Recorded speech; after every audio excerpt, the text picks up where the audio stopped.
Les jeunes musulmans de France seraient beaucoup trop religieux selon l'IFOP. Ils prient, font le ramadan, ne boivent pas d'alcool, se marient religieusement, rejettent la science et ont de la sympathie pour les frères musulmans. Mais c'est quoi ce sondage et il représente combien de personnes exactement? Régulièrement, l'IFOP fait une enquête sur le rapport à la religion des musulmans de France et mesure son évolution de façon totalement objective et scientifique bien sûr. Là par exemple, les conclusions sur la réislamisation des musulmans de France se basent sur un échantillon de 1005 personnes qui résident en France. Des questions très vagues comme « Que pensez-vous des islamistes ?» sont posées et tout ce qui ressemble de près ou de loin à une pratique religieuse stricte ou à un attachement identitaire est considéré comme louche. Pour évaluer le rapport des jeunes musulmans à la science, la question c'est, selon vous, qui a raison sur l'origine du monde ?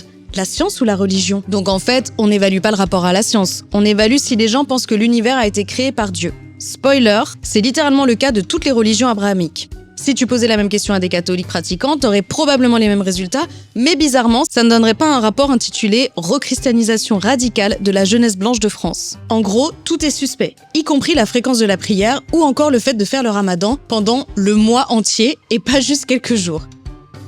La méthodologie du sondage a été critiquée par plusieurs chercheurs comme Émilien Warvial, pour qui le simple fait de mélanger islam et islamisme dans le titre de l'étude est problématique. Une journaliste de BFM remarque que l'échantillon est biaisé puisqu'il inclut des personnes qui ne sont pas françaises, et une élue d'Ivry a quitté le plateau de Morandini, qui ne la laissait pas exprimer ses doutes sur la représentativité de l'étude. Autre point intéressant, François Cros, directeur du pôle politique actualité de l'IFOP, dit lui-même qu'on observe une augmentation globale de l'identitaire religieux qui ne concerne pas que les musulmans, avec par exemple la montée de l'évangélisme. Alors pourquoi une telle focalisation sur les musulmans qui, selon le sondage, représentent seulement 7% des Français, contrairement à ce qu'affirment les théoriciens du grand remplacement? Peut-être parce que les musulmans de France sont toujours considérés comme un ennemi de l'intérieur et un danger qu'il faudrait contrôler et maîtriser, quitte à surinterpréter leur rapport au sacré.